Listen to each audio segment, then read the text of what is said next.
Welcome to this video. This is not just a business story. This is not just a brand story.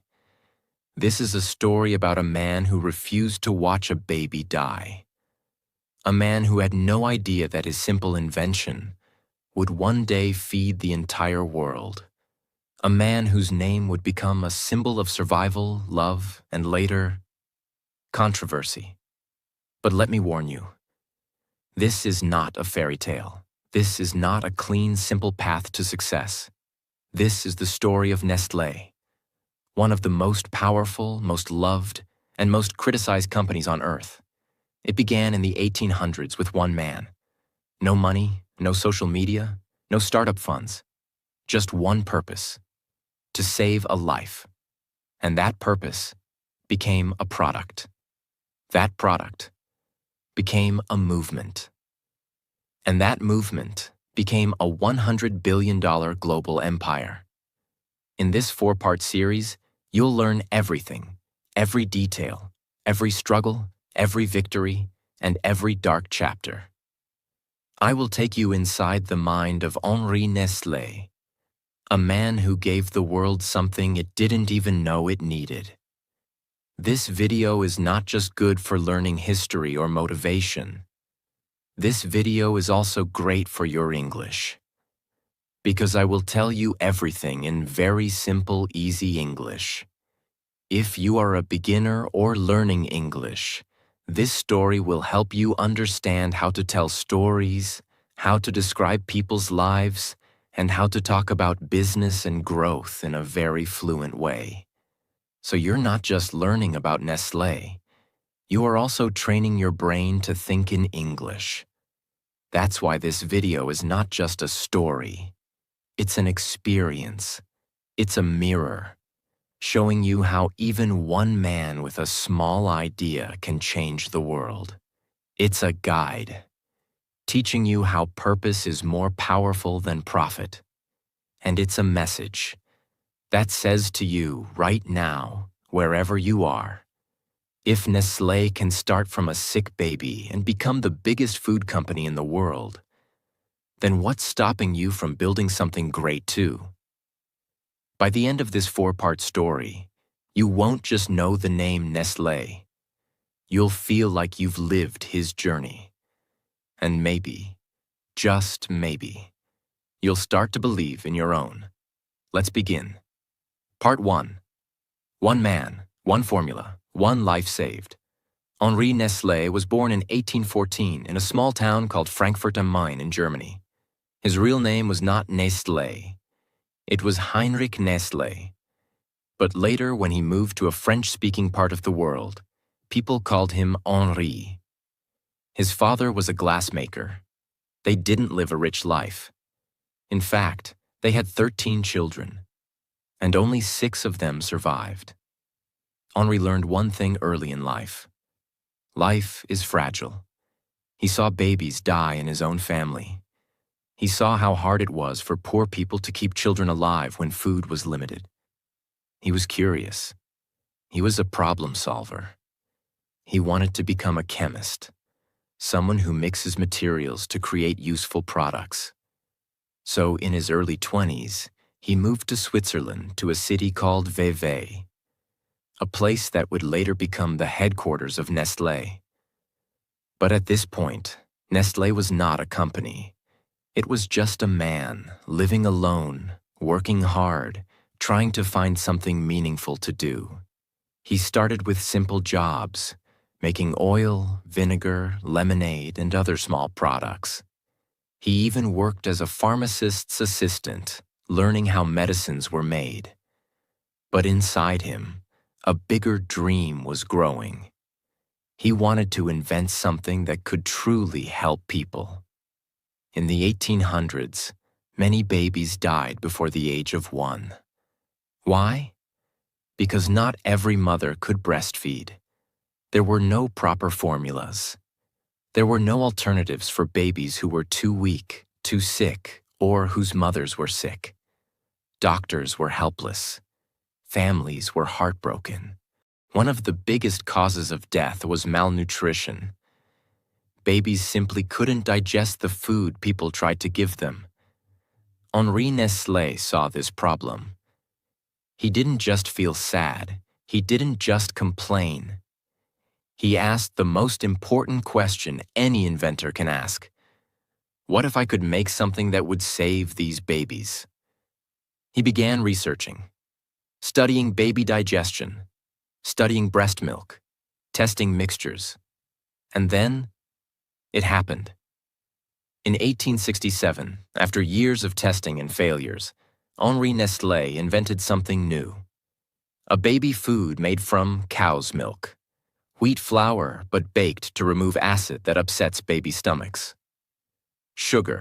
It was simple, it was safe, and it worked. He called it farine lactée. In English, this means milk flour. It could be mixed with water and fed to babies who couldn't breastfeed. This was not just a product. This was a miracle. That same year, a doctor in Vevey came to Henri Nestlé with a desperate case. A mother's baby was dying. The child couldn't take breast milk. Nothing was working. The doctor asked Nestlé if they could try his new invention. They fed the baby farine lactée, and the baby survived. The news spread quickly. People started calling it Nestlé's food. Mothers wanted it. Doctors recommended it. And Henri Nestlé realized, this is it. This is what I was meant to do. He gave it his name, Nestlé, which also means little nest in German. He used a nest symbol as the company's logo, a symbol of care, safety, warmth, and family. And just like that, the company Nestlé was born. In the next few years, Nestlé's food was sold not just in Switzerland, but across Europe. He started a small factory, trained workers, created instructions so the food could be made in different countries. But this was still the 1800s. There was no internet, no trucks, no phones. Everything was slow. Packaging was fragile. Products went bad if not handled carefully. Still, people trusted the Nestlé name because it wasn't just business. It was about saving children's lives. Even Queen Victoria's granddaughter used Nestlé products for her baby. But Henri was not interested in becoming a global CEO.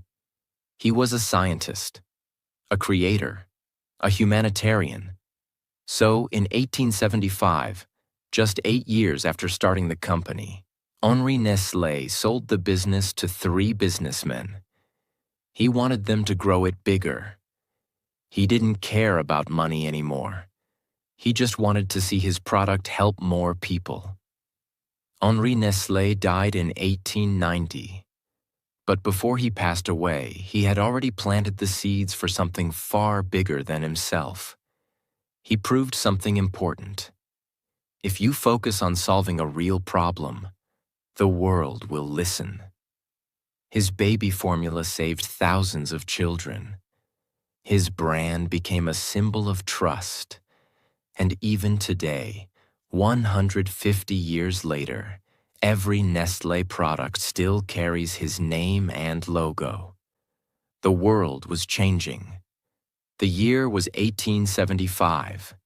The Industrial Revolution had already spread across Europe. Factories were booming. People were migrating from farms to cities. Science was advancing. But infant mortality, babies dying, was still high. So Nestlé's product was not just useful. It was needed.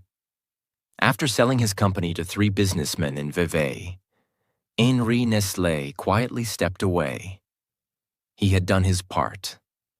Now it was up to these new owners to carry the Nestlé name into the future. And they were ambitious. They didn't want Nestlé to be a small-town baby food company. They wanted it to be global. But growing a brand in the 1800s wasn't easy. There were no planes, no internet, no Google ads. Only one thing: trust. People only bought what they believed in. And Nestlé's story of saving a child gave it that trust. But the new owners faced a problem they couldn't ignore. About 15 years before Nestlé, another company had started in Switzerland. It was called the Anglo-Swiss Condensed Milk Company. It was founded by two Americans, George and Charles Page. They had one goal: make milk last longer. Back in those days, milk spoiled quickly. It couldn't travel far. Babies and soldiers couldn't always access fresh milk. So the Page brothers created condensed milk, thick, sweet milk that could be stored in cans and last a long time. It became a huge success. It was used for everything: baby feeding, baking, tea, coffee, and even for army rations. By the time Henri Nestlé invented his baby formula, Anglo-Swiss was already doing well.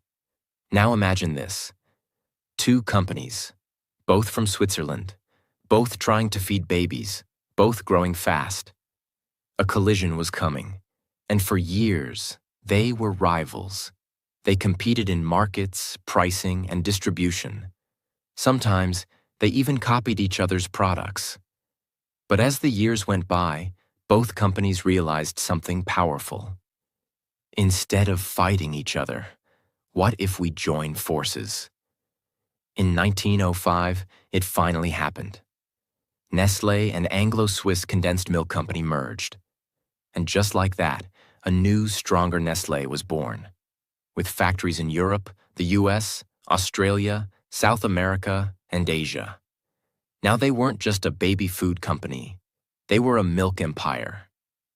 After the merger, Nestlé's business grew rapidly. They sold baby food, condensed milk, milk powder, evaporated milk.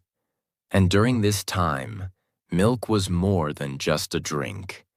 It was a symbol of health, motherhood, care, and life. Nestlé used this symbolism to connect with families emotionally. They put the Nest logo, showing a mother bird feeding her babies, on every product. This was not just smart branding, it was storytelling. Every time someone saw the Nestlé logo, it reminded them of safety, family, and care. This emotional connection helped the company grow far beyond Switzerland. Factories were set up across United Kingdom, Germany, Spain, United States, India, Brazil. By the year 1912, Nestlé had become one of the biggest dairy food producers in the world. But then something happened that would change everything. A tragedy that would affect every company, every country, and every child on Earth. In 1914, the world went to war. World War I. Millions of people were killed. Economies collapsed. Factories stopped. Trade ended. Cities were destroyed. For a company like Nestlé, this was a nightmare. Shipping became dangerous. Workers were sent to fight. Milk supplies were low. Many factories were shut down. But Nestlé did something clever. They found a way to supply condensed milk to the armies. This became a new market. Soldiers needed high-calorie, long-lasting food. So Nestlé shipped condensed milk to British, French, and German troops. Their factory in the US stayed active and even grew. By the end of the war, Nestlé was no longer just a baby food company. It was now a key food supplier for the world. But the war had also taught Nestlé a lesson. We cannot depend on just one product. So, after the war ended in 1918, Nestlé made a bold decision. They were going to diversify. They were going to create new products that the world had never seen before. And one of them would become a revolution in how people drink coffee. Let's go back to the 1930s. After World War I, Nestlé had built many factories, but some of their biggest markets were in Brazil. Brazil had a coffee crisis. They were producing too much coffee, and prices were falling. The Brazilian government came to Nestlé with a request. Can you create a coffee product that's easy to make, easy to store, and lasts long? Nestlé took the challenge, and after 7 years of research, in 1938, they launched something revolutionary. Nescafé, the world's first instant coffee. Just add hot water, and your coffee is ready. No grinding beans, no brewing, no waiting. Nescafé was an instant success. It was affordable, easy, fast, and during tough times, that's exactly what people needed. But Nescafé's real explosion happened in 1939, World War II began. Another war, more destruction, more hunger, more soldiers. But this time, Nestlé was ready. They supplied condensed milk, milk powder, chocolate, and most importantly, Nescafé. The Allied forces, especially American and British soldiers, carried Nescafé in their packs. It became the coffee of the army. Fast, hot, energizing. Soldiers who drank Nescafé during war took the habit home when the war ended. And that's how Nescafé became a worldwide phenomenon. By the time the war ended in 1945, Nestlé was no longer just a food brand. It was a daily ritual in millions of homes. After World War II, the world wanted peace. Families wanted comfort. Life needed to feel normal again. And Nestlé understood this deeply. They began producing baby cereal, chocolate, canned milk, and of course, instant coffee at a massive scale. They entered markets like Philippines, India, South Africa, Mexico. They hired local workers, used local ingredients, and adapted to local tastes. This made Nestlé feel like a local brand in every country. In India, Nestlé would later launch Maggi. In Japan, Kit Kat became a sensation. In Africa, Nestlé built food factories close to the people. They didn't just want to sell, they wanted to belong.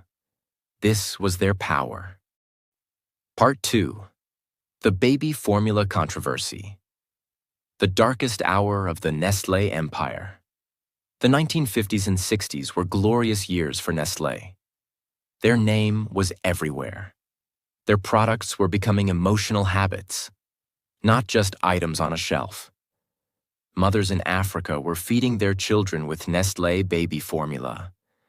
Families in India were cooking Maggi noodles. Soldiers across the world were drinking Nescafé every morning. Nestlé was not just a company anymore. It was a part of people's lives. But when a company becomes too trusted, something dangerous can happen. People stop asking questions. And that's exactly where this story turns. Because behind the logo of the little bird feeding its babies, behind the smiling ads, behind the promises of health and love, there was a growing storm. And it was about baby formula, the very product that started Nestlé's empire. Back in the 1800s, Nestlé had created baby formula to save children whose mothers couldn't breastfeed. It was a beautiful invention, life-saving, science-backed, and filled with purpose. But over time, something changed. By the 1960s and 70s, Nestlé wasn't just selling baby formula to help babies who couldn't breastfeed. They were marketing it to every mother, everywhere, even to mothers who could breastfeed. Why? Because breast milk is free, but formula costs money. And for a company, profit grows when people stop using what is free and start paying for what you sell. So Nestlé launched a campaign that would become one of the most controversial marketing campaigns in human history. They began promoting formula in developing countries, especially in Africa, Asia, and Latin America. These were countries where clean water was scarce, sanitation was poor, and poverty was common. But Nestlé had a strategy. They sent saleswomen dressed like nurses into hospitals and villages. They handed out free samples of baby formula, They told mothers, "This is modern. This is scientific. This is better than breast milk." They gave the formula for free in the beginning. And it worked. Mothers stopped breastfeeding. They started using Nestlé's formula. Babies grew strong and healthy, as long as the free supply continued. But after a few weeks, the free supply ended, and mothers had to start buying the formula. But here's the painful part. Once a mother stops breastfeeding, her milk dries up. It doesn't come back. The body assumes it's no longer needed. So now, these mothers had no choice. They had to buy formula, or their babies would starve. And in places where money was low, many mothers diluted the formula with water to make it last longer. But the water wasn't clean. And the result? Thousands of babies started dying from malnutrition and waterborne diseases. Mothers were blamed, hospitals were blamed. But eventually, the world looked at Nestlé, and the question was loud. Did Nestlé know this was happening? In the late 1970s, a global movement began. Doctors, activists, and researchers began studying the effects of formula marketing in developing countries. The facts were terrifying. In many areas, more babies were dying after starting formula than before. Formula was being mixed with dirty water because clean water was not available. Many poor families couldn't afford enough powder and were feeding their babies half-nutrition. The company was accused of creating dependency, getting mothers hooked, then charging them. In 1974, a report was published in the UK titled "The Baby Killer." It was a direct attack on Nestlé, accusing them of unethical marketing that led to the deaths of infants in poor countries. Nestlé responded with lawsuits, saying the report was misleading, but the world had already seen enough. In 1977, the Nestlé boycott began in the United States. People around the world stopped buying Nestlé products. Students protested, doctors protested, churches joined the movement. It became a global storm. Nestlé, the company known for love and nourishment, was now seen as a villain, a company putting profit before the lives of children. For the first time in its history, Nestlé was on trial, not in court, but in the eyes of the people. The pressure was too much. Governments, health organizations, and the World Health Organization, WHO, got involved. In 1981, after years of research, WHO passed the International Code of Marketing of Breast Milk Substitutes. It set strict rules. Formula companies could no longer give free samples to hospitals. They could not use nurses or health workers to promote products. They had to clearly mention that breastfeeding is the best choice. They were not allowed to market directly to mothers. Nestlé publicly agreed to follow the code. But the damage was done. The Nestlé brand, once a symbol of life, was now connected with manipulation, corporate greed, and death. Many people never forgave the company. Even today, the baby formula controversy is studied in business ethics classes around the world. It became the ultimate example of what can go wrong when marketing becomes more powerful than morality. But here's the twist. Nestlé didn't disappear. It didn't collapse. It did something else. Something rare in the corporate world. It listened. It learned. And it began to change. In the 1990s and early 2000s, Nestlé made huge reforms. They updated their marketing guidelines, improved formula education, partnered with governments for clean water access, added breastfeeding support on many of their websites and product labels. They even created Nestlé Nutrition Institute, an organization to support child health globally. But for many critics, this was not enough. And maybe it never will be, because some wounds are too deep to heal. After the global formula controversy, Nestlé was no longer innocent. They had been tested, they had been exposed, and they had been judged. But inside their boardrooms, they made a crucial decision. They would stop trying to just be big. Instead, they would try to belong. They didn't want to be seen as a global corporation selling foreign products. They wanted to be seen as a local friend, someone who understood the people. And to do that, Nestlé had to learn a new language. The language of culture. They had to stop thinking like a company and start thinking like a mother cooking in the kitchen, a child opening a snack after school, a father drinking his morning coffee in silence, a college student trying to cook something fast and tasty in 5 minutes. Nestlé had to stop being Nestlé the company and become Nestlé the feeling.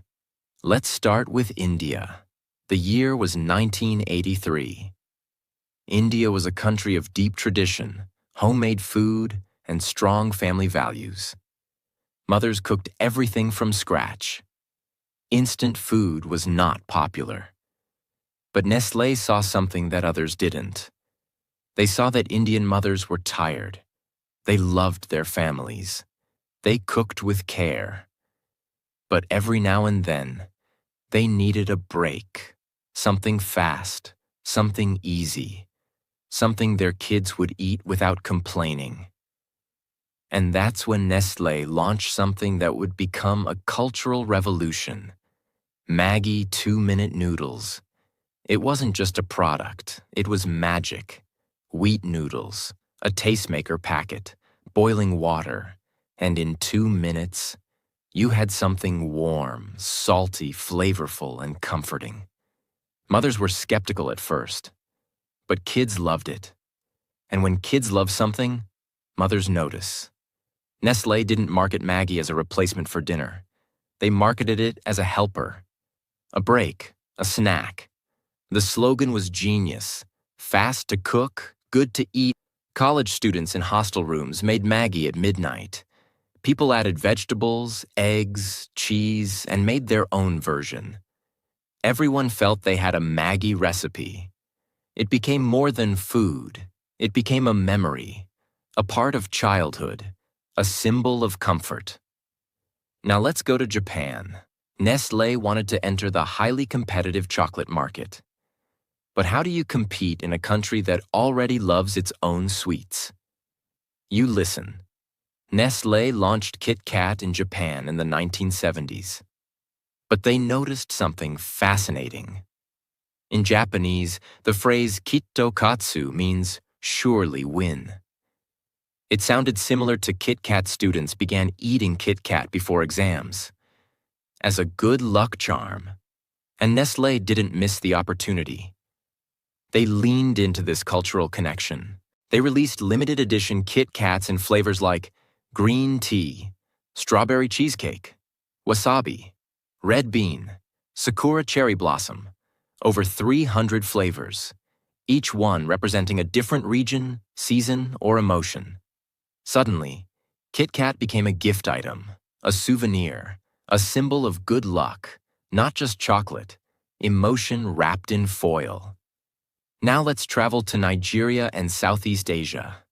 Children were growing fast. Parents were worried about energy, height, and brain development. Nestlé launched Milo, a chocolate-flavored malt drink fortified with vitamins and minerals. But they didn't just sell it as a beverage. They sold it as a partner in childhood. They sponsored school sports, gave away Milo-branded water bottles, created sports kits, and told every parent, Milo makes champions.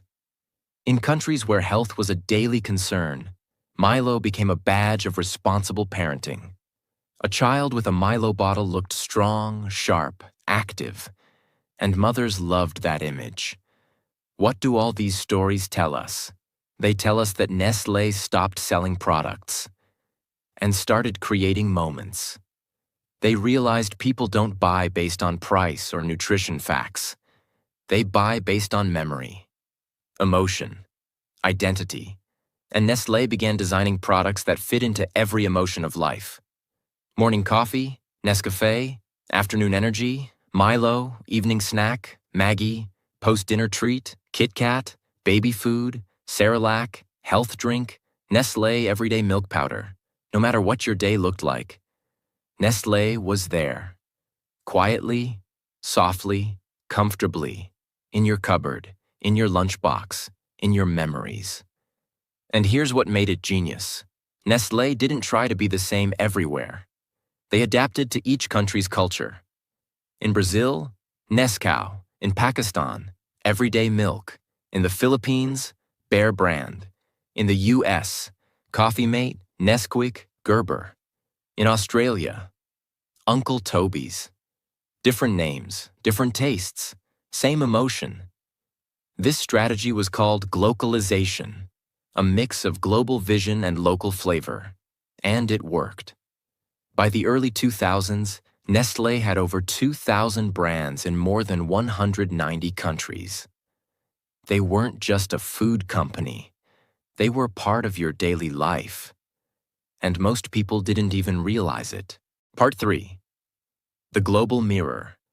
Health, Truth, and the Fight for Trust. In the early 2000s, Nestlé was everywhere.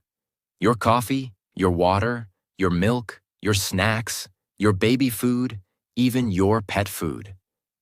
Yes, Nestlé had expanded into Purina, one of the world's biggest pet nutrition brands. They were producing everything from chocolate to cereals, health drinks to mineral water, ice cream to vitamins.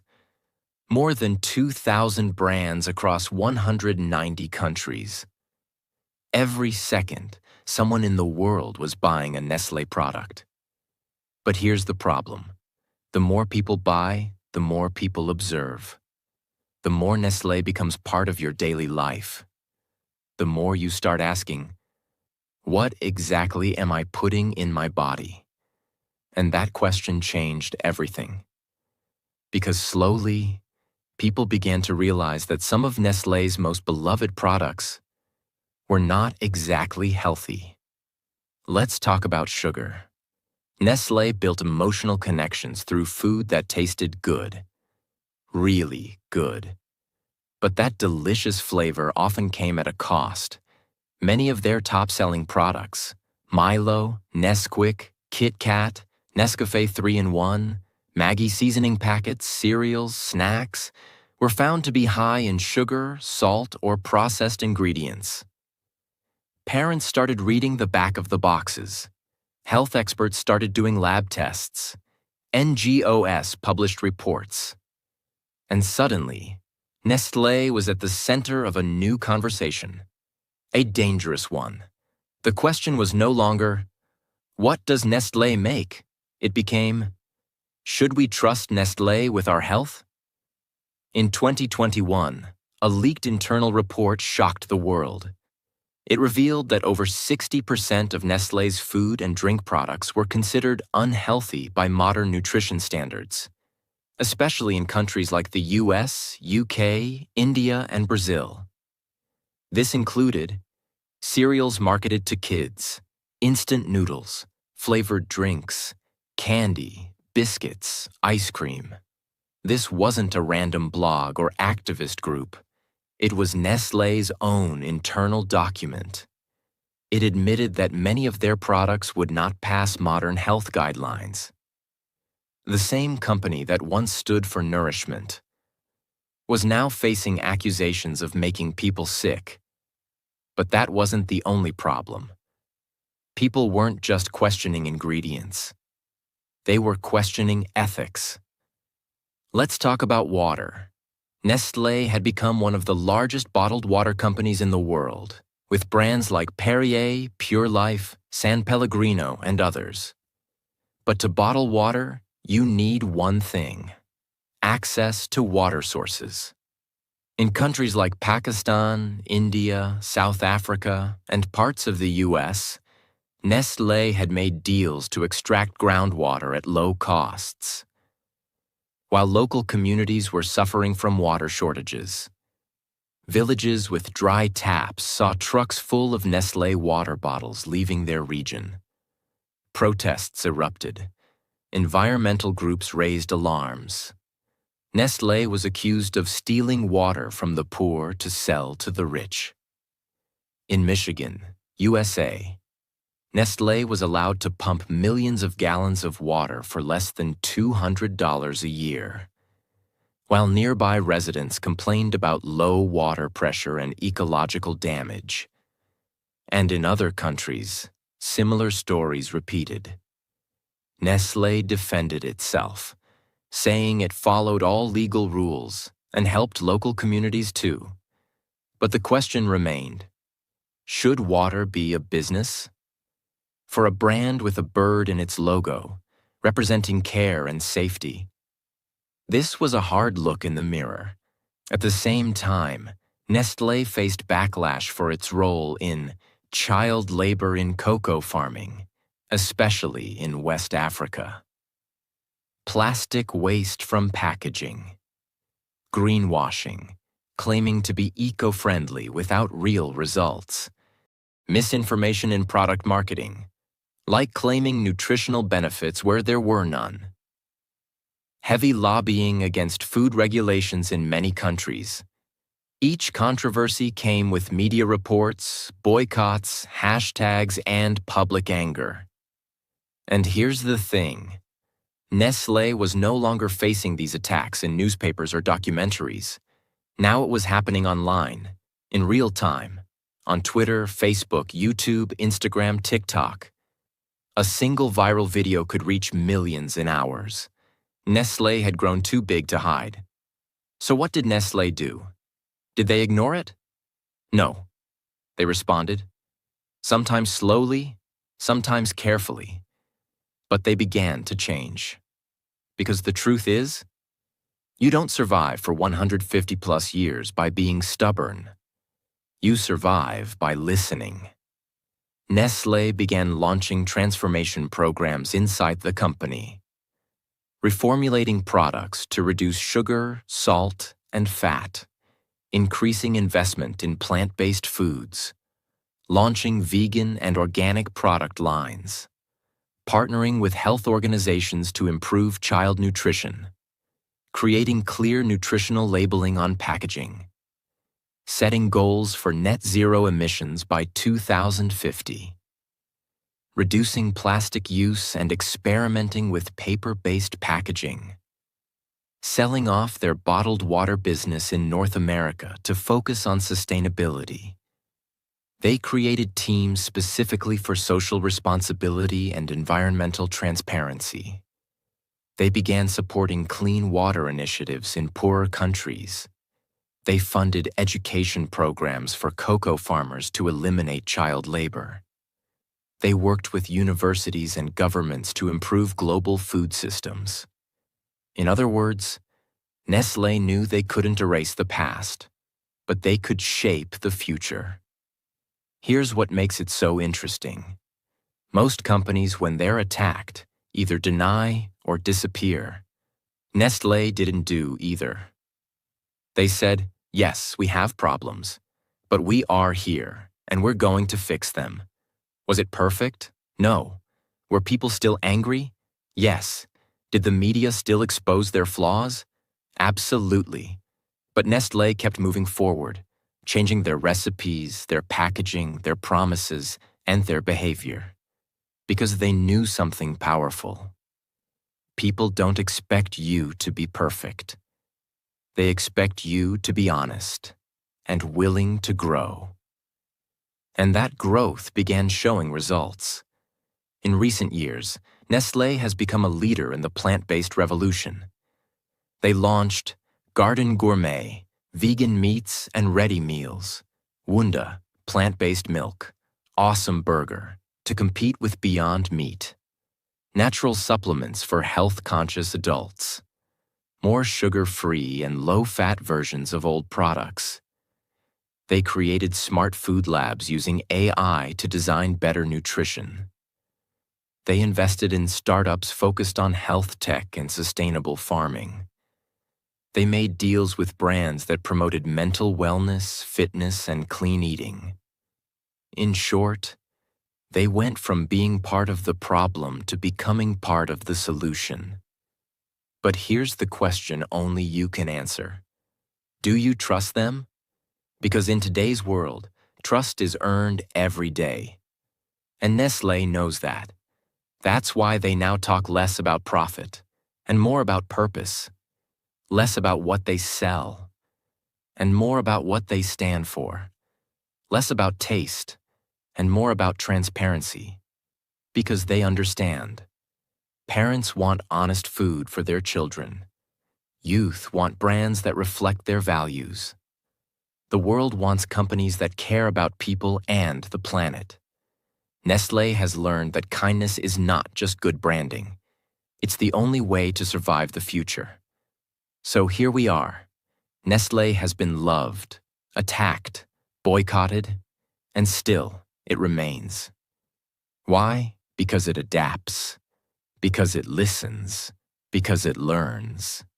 And now, more than ever, it wants to become not just a global company, but a responsible one. Part 4. Nestlé, the empire, the evolution, and the eternal question. If you walk into any store anywhere on Earth, from the busiest supermarket in New York, to the smallest local shop in Uganda, to a floating market in Thailand, to a rural pharmacy in India, you'll find Nestlé. It may not say Nestlé on the front. It might say Kit Kat, Milo, Nescafé, Cerelac, Purina, Gerber Maggi, Nido, Smarties, Nestea. But behind it, the silent name sits there. Printed small, quiet, almost invisible. Nestlé S. A, the quiet owner of your morning, your childhood, your late-night hunger, and your memories. And that's what makes this story so powerful. Because you've lived it. Without realizing it. Nestlé has been a part of you. But now, in this final part, we look behind the logo, behind the warm feelings, behind the red, yellow, green wrappers and flavored packets, and ask the big question. What is Nestlé really? Is it a business, a brand, a villain, a savior, a teacher, or just a reflection of who we are as people? Let's look at the empire it has become. In the year 2024, Nestlé is one of the biggest food and beverage companies on the planet. Their revenue? Over $100 billion per year. Their brands? More than 2,000 across food, drink, health, wellness, baby nutrition, pet care, and beyond. Their employees? Over 270,000 people across 189 countries. Every second, 6,000 Nestlé products are sold somewhere in the world. And every time one is sold, a story continues. But here's the thing. Nestlé is not one company anymore. It's a universe of choices. In your house right now, check your kitchen. There's a very high chance that Nestlé is already there. A Kit Kat in the fridge, a Nescafé jar on the shelf, a Maggi packet in the drawer, Cerelac in your baby's bag, Purina food in your dog's bowl, Nestlé water in your fridge, vitamin supplements in your cabinet, health drinks in your gym bag. And you didn't even notice. That's how deep the company has gone into our lives. But let's be honest. Power comes with responsibility. And Nestlé's power is enormous. When you sell food, you're not just selling products.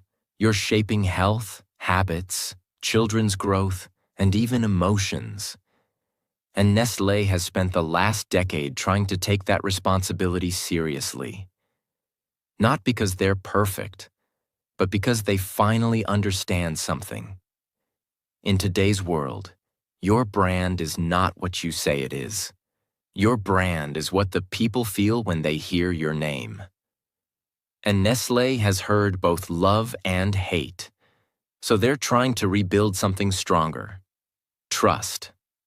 That's why they've cut sugar and salt in over 14,000 products, introduced plant-based foods in over 80 countries, created health science divisions to fight diabetes and heart disease, invested billions in sustainable packaging, farming, and fair trade, donated to water access projects in Africa and Asia, shifted 80% of their new products to have healthier profiles, committed to net zero emissions by 2050.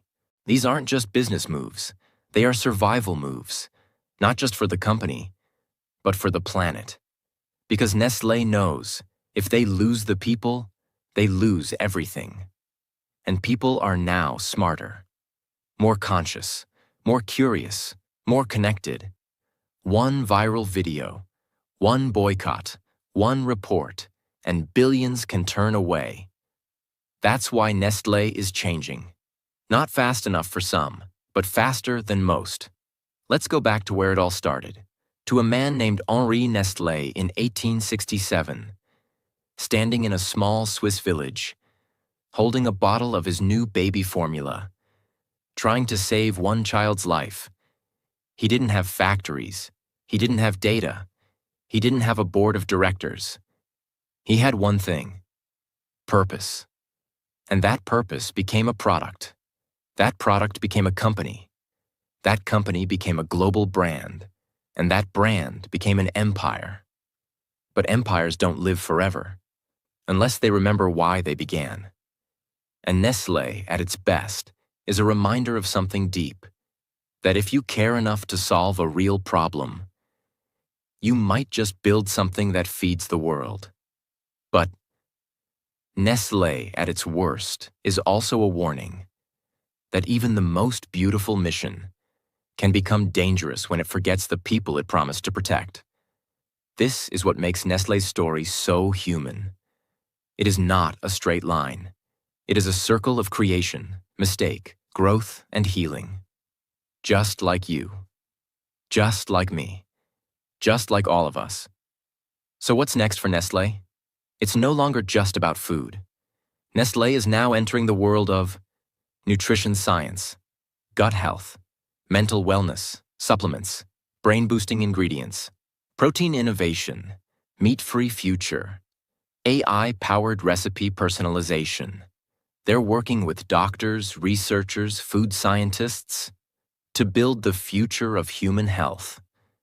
They've created Nestlé Health Science, Nestlé Institute of Packaging Science, and future food programs. They know people want honest ingredients, transparent labels, ethical sourcing, real nutrition, sustainability, taste without guilt. And that's what they're chasing now. But only time will tell whether they succeed not as a business, but as a legacy. So, now we end.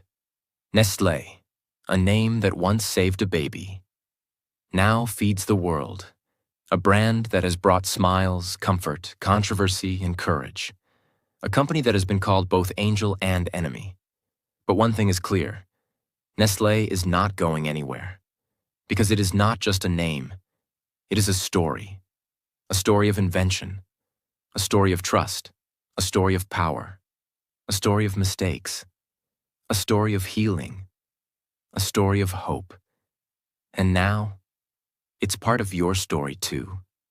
Every time you open a packet, every time you taste something familiar, every time you feed your child or drink your morning coffee, you're not just consuming a product, you're continuing a story that began over 150 years ago, with one man, in one village, trying to save just one child. Life-changing lessons from the Nestlé story.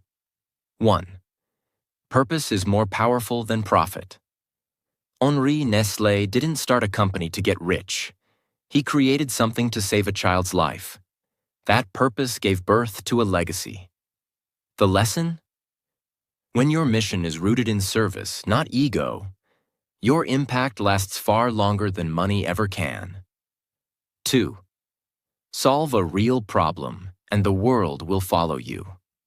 Nestlé didn't sell fantasy. It solved a problem no one was fixing. Malnutrition in infants. If you want to build something meaningful, stop chasing trends. Solve a problem people feel every day. 3. Adapt or disappear. Nestlé faced world wars, food revolutions, health scares, environmental pressure. But it kept evolving. The world will change. If you don't change with it, you won't survive, no matter how powerful you are today. 4. When you grow big, the world will test your soul. Nestlé's darkest moments came after its greatest success. The bigger your name, the bigger the mirror the world holds up. Don't just build a brand, build a conscience, because success without integrity is just failure in disguise. 5. Apologize, correct, and rise again. Nestlé made serious mistakes, but it listened. It changed, it fixed, and it kept trying. Everyone falls. What matters is whether you're humble enough to admit it and strong enough to change. 6. Emotion is the real empire. Maggi, Milo, Kit Kat, Nescafé, they are not just products, they are feelings.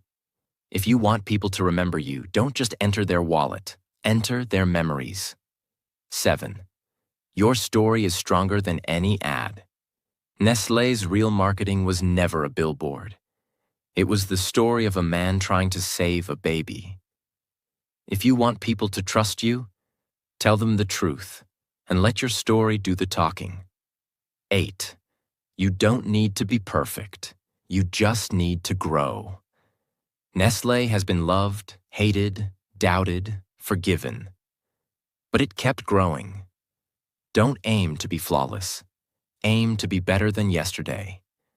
And let time speak for you. Now, take a breath. You've just heard the story of a company that began with nothing but an idea and became a name whispered in kitchens across the world. But this is not just about Nestlé. This is about you. Because somewhere inside you is also an idea, a purpose, a beginning. Maybe the world hasn't noticed you yet. Maybe you're not big. Maybe you're still small, like Henri Nestlé was in 1867. But remember this, it only takes one decision, one idea, one moment of courage to change your life and maybe the world, just like he did. And yes, you'll make mistakes. You'll be misunderstood. You'll be judged, questioned, doubted. But if you keep learning, if you keep fixing, if you keep growing, you'll build something that lasts longer than your name. Something that feeds people. Something that heals people.